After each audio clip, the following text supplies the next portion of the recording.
संत महात्मा आए और संत महात्माओं ने कहा कि महात्मा जी, दूसरे व्यक्ति ने कहा महात्मा जी एक काम कर दीजिए। बोले क्या? बोले हमारा पूरा गांव तो खूब बढ़िया पूजा पाठ करता है, लेकिन ये एक ऐसा नास्तिक पैदा हो गया कि कभी राम राम भी मुख से नहीं लेता। बस एक काम करवा दो, इसके मुख से राम राम बुलवा दो। महात्माओं ने कहा तो बुलवा देंगे। बोले बुलवा कर देखो। महात्मा जी महाराज ठहरे 5 दिन नगर में। उस व्यक्ति को बुलाया कि इधर आओ। बोले राम राम क्यों नहीं लेते हो? मुख से भगवान का नाम लिया करो। बोले राम राम कहने से होगा क्या? बोले तुम्हें बैकुंठ मिलेगा, तुम्हारी मुक्ति हो जाएगी, मोक्ष मिलेगा, जीवन बढ़िया से निकलेगा। तो बोले मैं नहीं लूंगा। बोले एक बार बोल दो बस राम। बोले मैं नहीं लूंगा, जो करना है सो कर लो, लेकिन नहीं बोलूंगा। अब महात्माओं ने सोचा कि भैया सबका तो उद्धार हो जाएगा, ये रह जाएगा, तो क्यों ना इसे कक्ष में बंद कर दूं, मरता तो बेचारा राम तो बोलेगा ही। तो उस व्यक्ति को महाराज कमरे में बंद कर दिया और खिड़की से कहा कि देखो एक बार राम बोल दो, हम तुम्हें यहां से बाहर निकाल देंगे। उसने कहा नहीं बोलूंगा, जो करना है कर लो। तो कहा तुम्हें भोजन भी नहीं मिलेगा, खाने को भी नहीं मिलेगा, तो एक बार कह दो राम। उस व्यक्ति ने कहा नहीं बोलूंगा। बोले क्या नहीं बोलोगे? बोले जो तुम कह रहे हो ना वो नहीं बोलूंगा। महाराज 1 दिन 2 दिन बंद रहा, भोजन भी नहीं दिया महात्माओं ने, पीने को पानी भी बंद कर दिया। 3 दिन बीत गए, 4 दिन बीत गए, लेकिन ना भोजन दिया ना पानी। अब महाराज 4 दिन बीत गए, मरता क्या ना करता है। महात्मा जी फिर गए तो कहा बोलो राम। उसने कहा महात्मा जी कह दूंगा, लेकिन एक बार कहूंगा। बोले बस एक ही बार कह दे। तो उस भक्त ने कहा राम। महात्मा जी ने कहा हो गया काम। महात्मा जी ने छोड़ दिया और कह दिया जाओ। कितनी बार राम बोला? एक बार, पूरे जीवन में एक बार। और वो भी हम तो राम राम कहते, लेकिन उसने तो केवल क्या बोला? राम। महात्मा जी ने कहा अब तेरी मुक्ति संभव है। कक्ष से बाहर निकाल दिया, कमरे से बाहर निकाला, अपना आगे का जीवन व्यतीत करने लगा और मृत्यु आई। और मृत्यु के बाद यमराज के पास पहुंचा। चित्रगुप्त को कहा कि खोलो इसके चिट्ठे, क्या क्या किया है। बोले महाराज पूरी जिंदगी में बस एक बार राम कहा है। कितनी बार? केवल एक बार राम कहा है। अब यमराज महाराज बोले कि ये अब एक बार राम बोलने का क्या फल है? चित्रगुप्त कहे महाराज इतने वेद शास्त्र लिखे गए हैं, अब उनमें कहीं पे भी ये नहीं लिखा हुआ है कि राम बोलने से मिलेगा क्या। अब हमें तो नहीं पता कि एक बार राम बोला है तो उसका फल क्या मिलेगा। अब यमराज ने सोचा कि चलो ब्रह्मा जी के पास जाकर पूछ लेते कि क्या फल मिलेगा एक बार राम बोलने से। तो यमराज उस व्यक्ति को लेकर ब्रह्मा जी के पास गए। किसके पास? ब्रह्मा जी के पास चले गए। अब ब्रह्मा जी के पास गए तो ब्रह्मा जी के पास नारद जी भी बैठे थे, क्योंकि ब्रह्मा जी के पुत्र हैं। अब नारद जी बैठे तो ब्रह्मा जी से पूछा कि अरे आप तो सृष्टि के रचयिता हैं, वेद आपने लिखे हैं, तो कम से कम आप ये बता दीजिए कि राम एक बार राम बोलने का फल क्या है।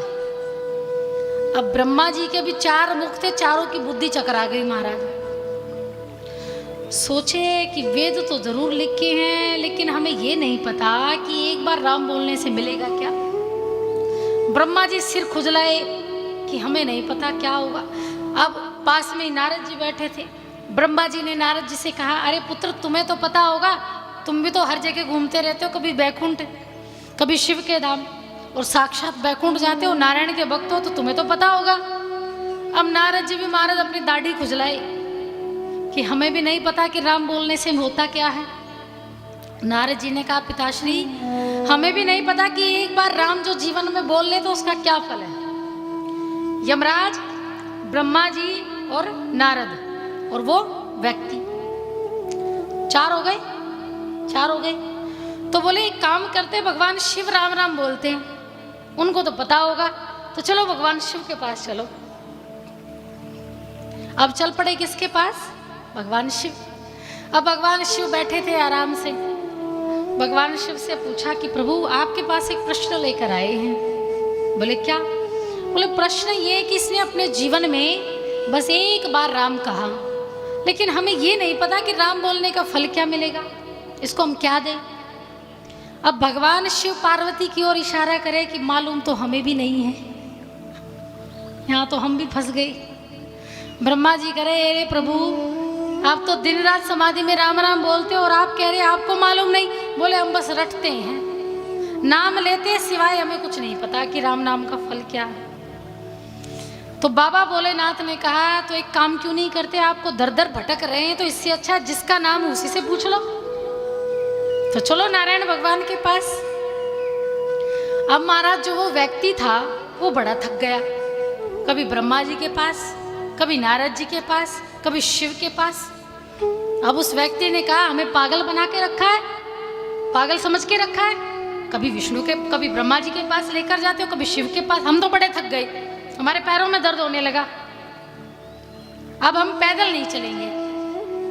भगवान शिव ने कहा तो एक काम करो, इसके लिए पालकी मंगवाओ भाई, पैदल नहीं चलेगा तो पालकी में। अब नारद जी ने कहा तो पालकी तो मंगवा दे, लेकिन पालकी में कहार कौन बनेंगे, पालकी को उठाएगा कौन।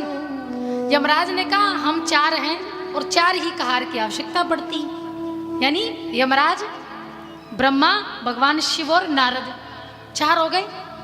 महाराज सुंदर पालकी मंगवाई गई, सुंदर पालकी, उसमें उसको बिठाया गया और 2 आगे लग गए, ब्रह्मा जी और नारद जी तो आगे लग गए और यमराज और महादेव जी पीछे। और दोनों ने, चारों ने कंधे पर उठाया और उस व्यक्ति को कहाँ लेकर गए? भगवान विष्णु के लेकर गए। और भगवान विष्णु ने सोचा, महाराज निद्रा में थे, क्षीर सागर में बैठे थे, विश्राम कर रहे थे, तो तनिक झटपटा कर उठ गए। अब झटपटा कर क्यों उठे? अरे भाई पालकी में आया है कोई विशेष ही होगा जो पालकी में बैठकर आ रहा है, तो छोटा मोटा तो हो नहीं सकता, छोटा मोटा तो हो नहीं सकता ना, कोई बड़ा ही होगा जो पालकी में बैठकर आ रहा है। भगवान झट से खड़े हुए, पालकी में से उतारा गया उस भक्त को। तब ब्रह्मा जी, भगवान शिव, नारद और यमराज 4 हो गए विष्णु के पास और भगवान से कहा प्रभु हम बड़ी दुविधा में, बड़े हार गए हम तो। बोले क्या हुआ? बोले ये इस भक्त को पकड़ कर लाए हैं, इस भक्त ने अपने जीवन में बस एक बार राम बोला है, अब ये समझ में नहीं आ रहा कि राम बोलने का फल क्या है। भगवान विष्णु बड़ी जोर जोर से हंसने लगे। भगवान विष्णु ने कहा, और भगवान विष्णु के ही अवतार हैं राम। भगवान विष्णु ने कहा अरे जिसकी पालकी में साक्षात सृष्टि के रचयिता लगे हैं, जिसकी पालकी में साक्षात यमराज लगा हो और जिसकी पालकी में कालों के काल महाकाल लगे हो, तो यही तो है राम नाम बोलने का फल। और धाम भी कौन सा है? बैकुंठ धाम। कि बैकुंठ धाम में तुम खड़े हो और 4 कहार भी कोई साधारण कहार नहीं है, कोई सृष्टि का रचिता है, कोई सृष्टि का विनाश करता है, कोई सृष्टि का नाम संकीर्तन करता हुआ, कोई भगवान का नाम संकीर्तन करता है और कोई देवादिदेव महादेव है। और ऐसी बैकुंठ की ये धरती है, तो यही है एक बार राम बोलने का फल। तो राम बोलने का फल कोई छोटा मोटा नहीं। और हम तो दिन में कितनी बार कहते हैं, अनगिनत बार राम राम कह देते, अनगिनत बार कह देते हैं ना। कोई भी जब साइड में से निकलता तभी क्या बोलते हैं? राम राम। और जब राम राम शब्द को आप देखेंगे ना, तो राम राम शब्द में 108 शब्द, 108 जो नाम आते हैं, और जो माला होती वो भी कितने मनकों की होती है? 108। आप राम को वर्ण के हिसाब से जोड़ेंगे तो 54 बैठेंगे, यानी र जिस स्थान पर आता है वो फिर आ और फिर माँ, तो इसका जो जोड़ है वो 54 बैठता है। और एक राम का 54 और दूसरे का 54, तो कितने हो गए? 108। तो कहते 2 बार राम बोलने से एक माला पूरी हो जाती है। इतना अद्भुत नाम है राम। तो गुड मॉर्निंग नहीं कहनी चाहिए, हैं? सुबह सुबह आजकल के बच्चे कहते हैं ना गुड मॉर्निंग,